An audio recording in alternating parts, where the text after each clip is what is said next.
Hey guys, AirsoftAl here, and today we'll be looking at a Cyma, an AEG, but at first glance, doesn't seem like a Cyma.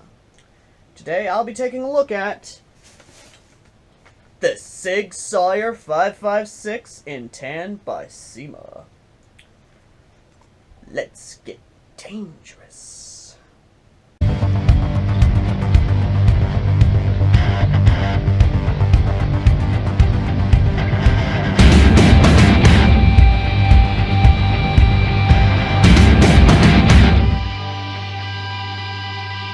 You may have seen this gun in everything from movies to video games, including Black Ops 2, and a few others, including Counter-Strike.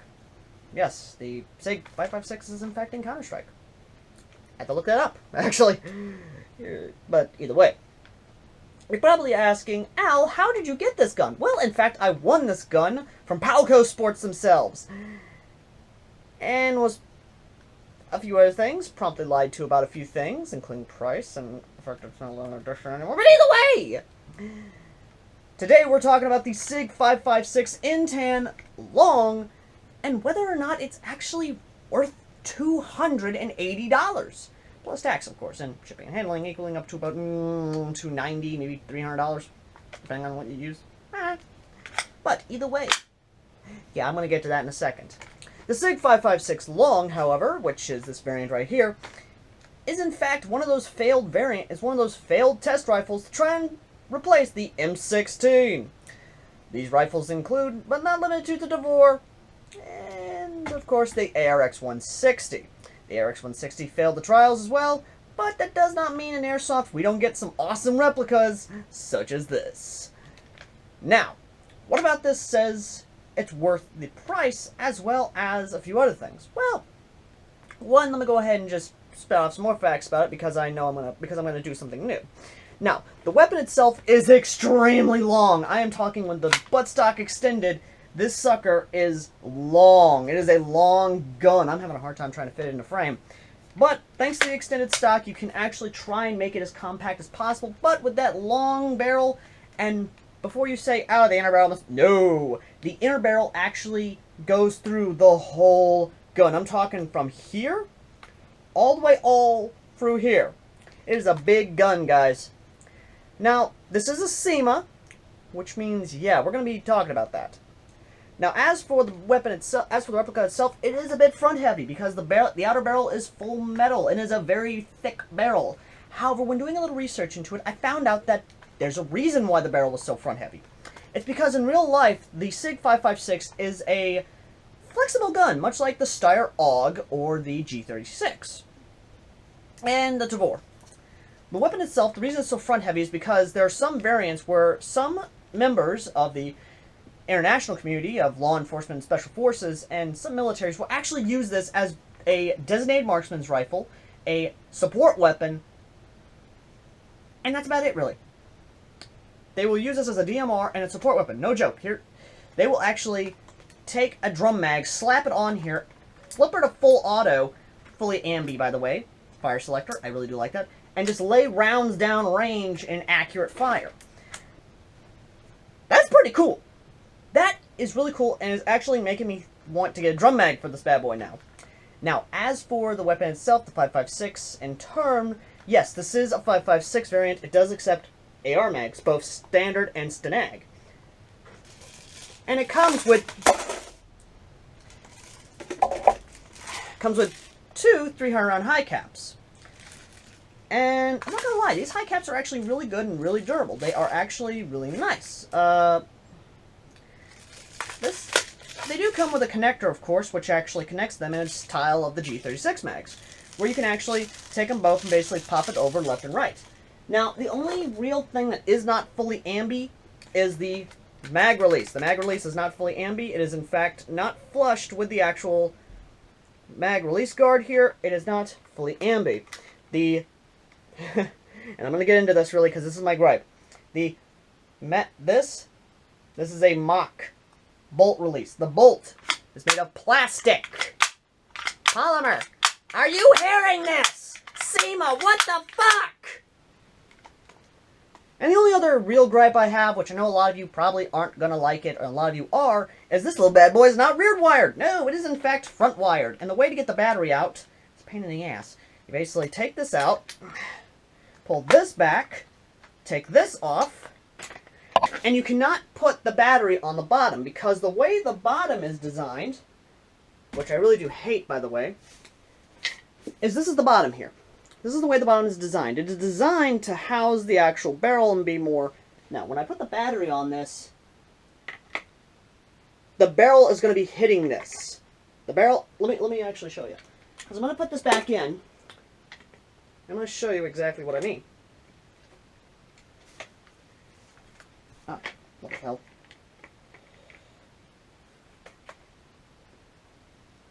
As you can see, the battery is hitting the barrel, which means you cannot put the battery at the bottom to make it easier on you. Believe me, I've tried. Instead, you have to put the battery on top. And that's where the pain in the butt part comes, because first you have to actually put this in slightly, and then you gotta put this on top slightly, and then you have to actually lift the bottom down a bit. Pain in the ass. Put this on here. Oh my god, really? Really? Really? And then, of course, slide her down, slide this. Oh my god, are you serious? Up a bit. Then slam that in. Slam this forward. Oh dear, where did that little piece go? Oh dear. Oh dear, oh dear, oh dear. I seem to have lost the piece. Or did I put it somewhere? Nope, right here it is. Then you gotta put this back in as such. Now, is it completely a pain in the ass? Oh, you bet. But rewiring it to the rear should be relatively easy. I say that, but I'm not sure, because I'm not opening this bad boy up. No, I ain't opening her up.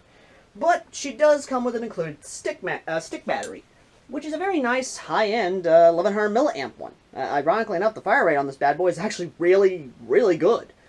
Really fast and really accurate. And when I mean accurate, I mean I can basically take this trigger right here, smack it as many times as I want like this, and get a very good fast fire rate. I was actually called for firing on full auto once, when in actuality flipping it to full auto is a heck of a lot faster.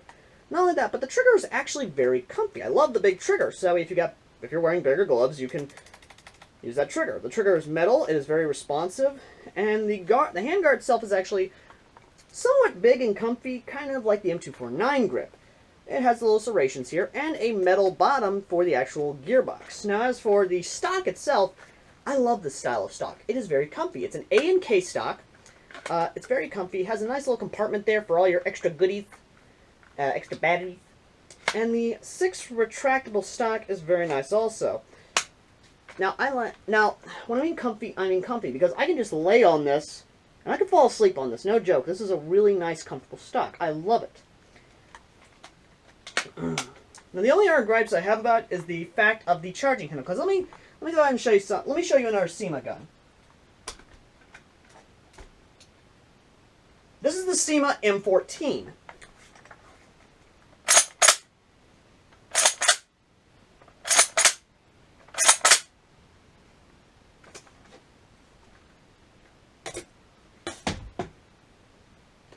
Here's the SigSauer556.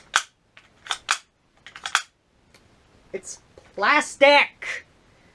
Not only that, but also this right here, I want to show.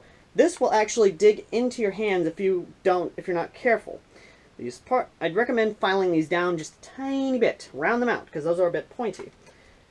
Aside of that, though, the gun itself does perform amazing. Now, I did kind of get a little overzealous about my love for this gun, because when I said 300 feet max, I wasn't exactly measuring it.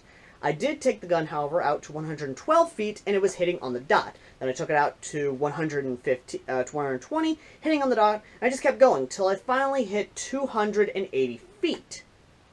This gun's gonna hit 280 feet. No joke. Dead serious. It's gonna hit 280 feet. It's a very powerful gun. It is a very good gun. It is shooting very hot out the box at about 450 FPS. I love it. I love this gun. This is definitely a gun you want to get if you want to have a primary and a support weapon, as well as a DMR, for under $300. This is an awesome gun, guys. I'm not even joking. And what I mean by that is, stop the review right here. Stop, okay? Go to eBike, go to the link down below, get this gun, okay? Get this gun. Just go. Just fucking go. Go. Go get the gun now. With that out of the way, she does have sling points. And the cool part is that if you want iron sights, her iron sight's actually pretty good. Pretty simple, actually. You just flip that down for precision and then flip it back up for, well, full auto fire, obviously. I'm not going to keep talking about it. I'm going to let the combat footage speak for itself. Roll the combat footage!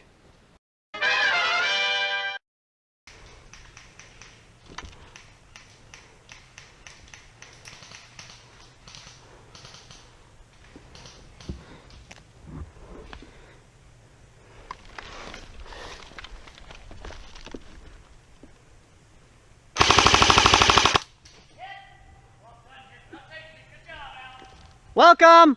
Sorry!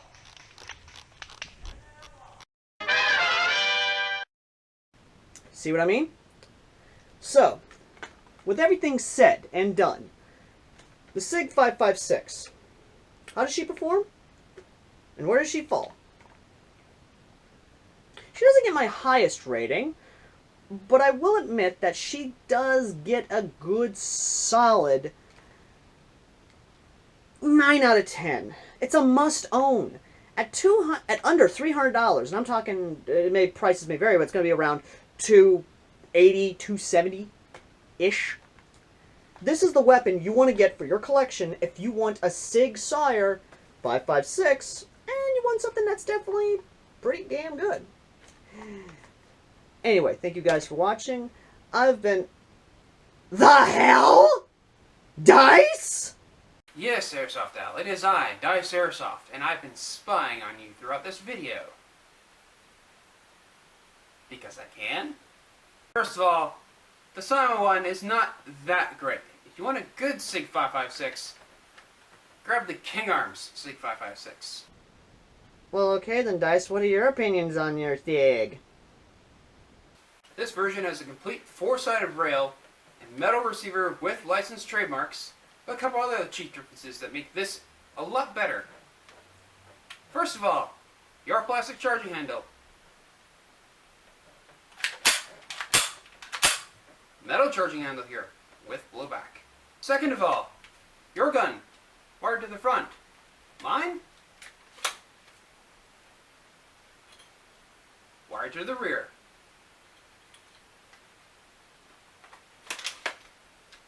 This stock does not come with a gun. This is an aftermarket one until I get my new one from BTS. Another thing too, a lot of the internal components that come with this gun are much, much stronger out of the box. The Cyma one has a lot of cheap hot metal components internally, whereas this has things like steel gears and a steel tooth piston. Point being said, if you want his SigSauer556, you can go ahead and pick up the Cyma. But if you save your money for a little bit longer, you can pick up a King Arms SigSauer556. Son of a fucking Canadian. Fucking kill you! Ah!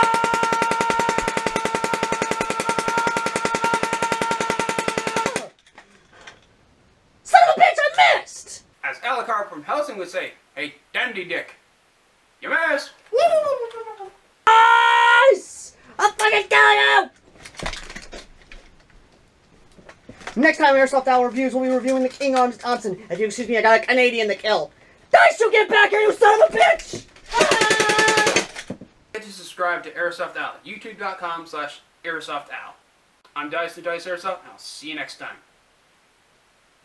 Don't forget to subscribe to Dice Airsoft as well. This guy was pretty awesome, and I hope you guys loved our first collaboration, because we'll have more in the future. And as always, I will see you guys in the front lines. Until next time.